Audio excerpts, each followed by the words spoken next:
BJP गठबंधन को पूरे देश में झटके पर झटके मिल रहे हैं। इस समय 3 राज्यों में चुनाव चल रहा है, जिसमें बीजेपी को त्रिपुरा में टिपरा मोथा से गठबंधन करने में नाकामी मिली, तो मेघालय में नेशनल पीपल पार्टी के साथ 5 साल पुराना गठबंधन टूट गया और अब बीजेपी के लिए तमिलनाडु से भी परेशान करने वाली खबर आ रही है, क्योंकि यहां भी एनडीए मुश्किल में दिखाई दे रहा है।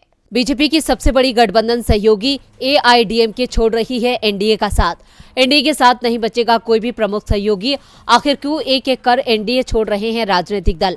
तमिलनाडु में इरोड पूर्वी विधानसभा सीट पर उपचुनाव चल रहा है और इस उपचुनाव ने एनडीए की नींव हिला दी है। बीजेपी इस सीट से अपना उम्मीदवार उतारना चाहती थी, लेकिन एआईडीएमके ने बीजेपी की बात नहीं मानी और अपना उम्मीदवार उतारने का ऐलान कर दिया। इसके साथ ही एआईडीएमके ने गठबंधन में बीजेपी को पूरी तरह से किनारे भी लगा दिया है। अन्ना द्रमुक के चुनाव कार्यालय पर लगे बैनर पोस्टर रातों रात बदल दिए गए। बैनर पोस्टर से बीजेपी का नाम और निशान तो हटा ही, साथ ही पीएम मोदी का फोटो भी हटा दिया गया।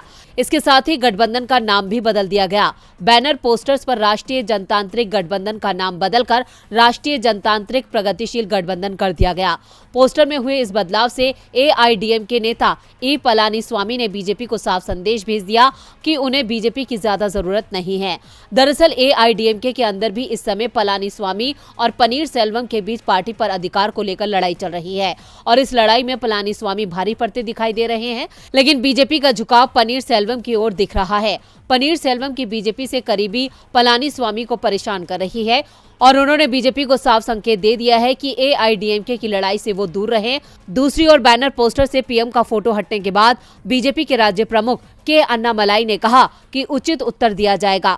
बीजेपी के सख्त रुख के बाद एआईडीएमके कार्यालय पर फिर से गठबंधन का नाम बहाल कर दिया गया है, लेकिन पीएम मोदी का फोटो अभी भी एआईडीएमके ने चुनाव कार्यालय पर नहीं लगाया है। इसके बाद सवाल उठ रहे हैं, क्या बीजेपी का एक और सहयोगी उसका साथ छोड़ने वाला है?